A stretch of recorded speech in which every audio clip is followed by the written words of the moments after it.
Bismillahirrahmanirrahim. Assalamualaikum warahmatullahi wabarakatuh. Alhamdulillahillazi na'maduhu wa nastaghfiruhu wala dunya walal akhirati. Puji dan syukur marilah kita hadiahkan kepada Allah Subhanahu wa taala yang telah melimpahkan rahmat dan karunia kepada kita semua sehingga kita dapat melakukan aktivitas pada hari ini.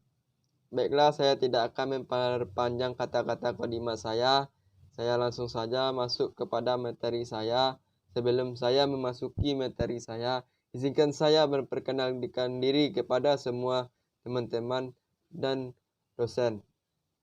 Baiklah, perkenalkan, nama saya Rahmat Saleh, panggilan Rahmat. Saya berasal dari Sijunjung, Sumatera Barat. Dan NIM 20042258 dari jurusan Ilmu Administrasi Negara, Fakultas Ilmu Sosial. Mata kuliah adalah Teori Sosial. Pada pertemuan 13 kali ini, saya akan mempresentasikan tentang ilmu politik ini yang berjudul trias politik ini adalah terbagi atas 3, yaitu legislatif, eksekutif, yudikatif. Baiklah, saya akan mengulas apa itu kekuasaan. Kekuasaan ini terbagi atas 3. Kalau eksekutif yang dipimpin oleh presiden sebagai kepala daerah. Sedangkan legislatif adalah yang dipimpin oleh MPR yang dibagi menjadi DPR dan DPD dan menjadi DPRD. Sedangkan yudikatif adalah Mahkamah Agung, Pengadilan dan Mahkamah Konstitusi dan Komisi Yudisial. Selanjutnya adalah pembagian kekuasaan. Pembagian kekuasaan raja yang dipimpin oleh kekuasaan eksekutif. Sedangkan bangsa pembuat kebijakan adalah legislatif, sedangkan hakim yang dibuat oleh yudikatif. Selanjutnya adalah memasuki materi itu eksekutif.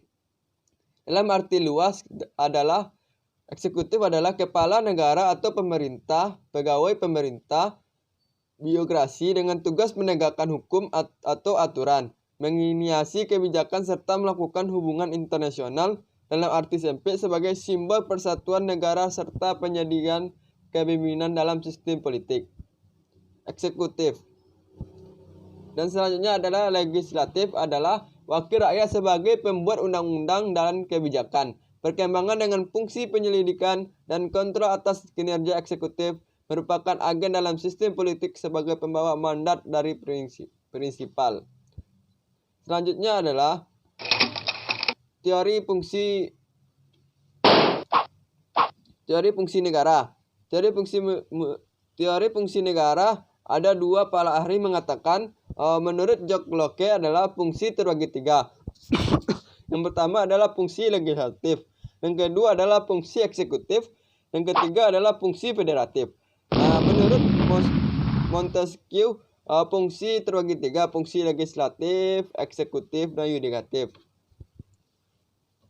Selanjutnya adalah 3 jenis kekuasaan menurut Montesquieu. Kekuasaan yang bersifat mengatur atau menentukan peraturan, kekuasaan yang bersifat pelaksanaan peraturan, dan kekuasaan yang bersifat menguasai pelaksanaan peraturan tersebut. Selanjutnya ada 3 jenis kekuasaan yang harus didistribusikan. Kekuasaan yang bersifat mengatur ada kekuasaan yang berundang-undang diserahkan oleh organ legislatif. Kekuasaan ini bersifat melaksanakan peraturan yang diserahkan oleh organ eksekutif. Dan kekuasaan yang bersifat menguasai pengawas dan melaksanakan peraturan yang diserahkan oleh organ yudikatif. Selanjutnya adalah perbedaan penafsiran teori. Menurut di Amerika adalah pemisahan kekuasaan yang tegas dengan organ-organ sistem pemerintah presidensial. Di Eropa Barat dengan organ yang satu dengan yang lain terdapat hubungan timbal balik seperti eksekutif dan legislatif. Sedangkan sistem pemerintah parlementer adalah di Swiss badan eksekutif hanyalah badan pelaksanaan dari apa yang digariskan Badan Legislatif dan Sistem Pemerintahan Referendum. Selanjutnya adalah pemisahan kekuasaan menurut Gabri Albon. Ada 3. Yang pertama ada rule makin boxian. Yang kedua ada rule aplikasi Bayesian. Yang ketiga ada rule execution Bayesian. Selanjutnya adalah rule makin Bayesian adalah berwenang merumuskan kemauan rakyat atau kemauan umum dengan jalan menentukan kebijakan umum yang mengikat seluruh masyarakat. Badan yang berhak menyelenggarakan dalam kedaulatan rakyat dengan jalan menentukan publik polisi dan menuangkan dalam undang-undang. Selanjutnya adalah teori perwakilan. Teori perwakilan adalah seseorang atau kelompok yang mempunyai kemampuan atau kewajiban berbicara atau bertindak atas nama suatu kelompok yang lebih besar. Perwakilan miniatur dari masyarakat secara keseluruhan yang berpikir peta kondisi. Dan perwakilan bertindak atas nama pihak lainnya. Selanjutnya adalah jenis perwakilan. Jenis perwakilan ini adalah politik yang terjadi adanya pemilihan umum. Perwakilan fungsi dengan menggunakan mekanisme pengangkatan. 4 kategori perwakilan. Yang pertama adalah independen, adalah prinsip kepentingan publik yang diperjuangkan tidak tergantung rakyat atau pemerintah. Kedua adalah partai. Partai ini adalah prinsip ini adalah perjuangan sesuai dengan program yang telah digariskan oleh partai. Rakyat adalah memperjuangkan kepentingan rakyat, akuntabilitas pada konstituen. Pemerintah mewakili kepentingan pemerintah, orientasinya hanya sebagai kepanjangan tangan pemerintah saja. Selanjutnya adalah hakikat fungsi legislatif. Hakikat fungsi legislatif ini adalah upaya mencegah terjadinya absolut pemerintah dan adanya pengawasan dan mendampingi eksekutif. Fungsi kontrol terhadap peraturan eksekutif dan efisien. Fungsi badan legislatif adalah parliamentary and provision. Lanjut. Fungsi kontrol. Fungsi kontrol adalah meminta keterangan. Yang kedua ada mengadakan penyelidikan sendiri. Yang ketiga adalah sistem parlementer. Indonesia lembaga yudikatif.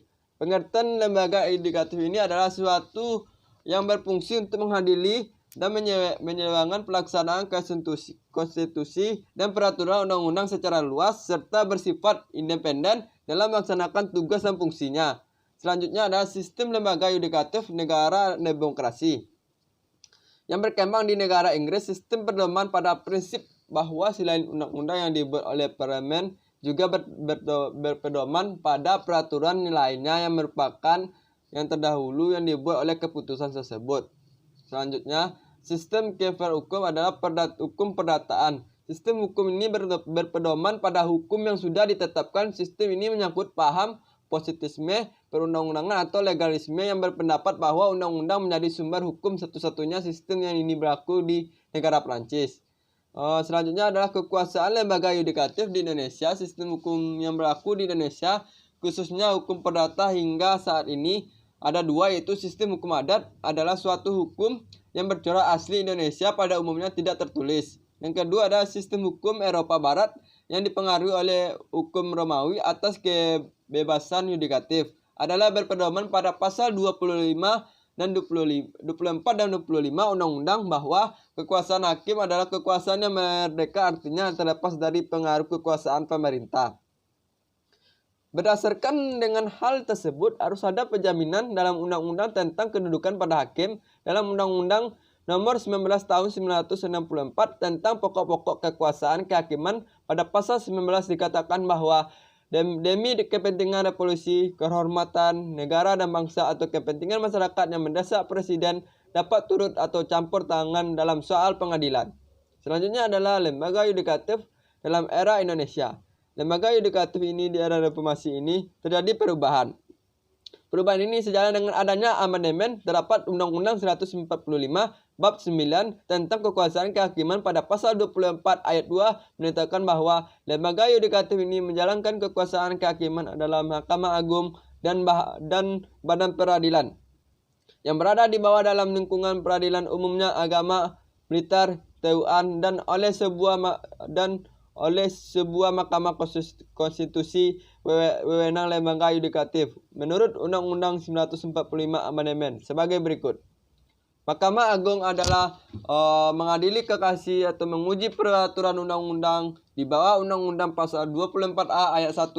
2. Mahkamah Konstitusi adalah berwenang pengadilan tingkat pertama dan terakhir yang bersifat final untuk menguji undang-undang terhadap undang-undang sengketa lembaga negara, memutuskan pembubaran partai politik dan perselisihan hasil pemilu. Selanjutnya adalah Komisi Yudisial. Berwenang mengusulkan pengangkatan hakim, menjaga dan menegakkan kehormatan, keluruhan, martabat serta perilaku hakim. Dan hanya itu yang dapat saya sampaikan. Kalau ada kata-kata saya yang salah, itu datangnya dari saya sendiri. Kalau ada yang benar, itu datangnya dari Allah. Dan unzul maqalah wa tanzul maqalu. Janganlah pandang siapa yang berbicara, pandanglah apa yang saya katakan. Saya akhiri dengan assalamualaikum warahmatullahi wabarakatuh.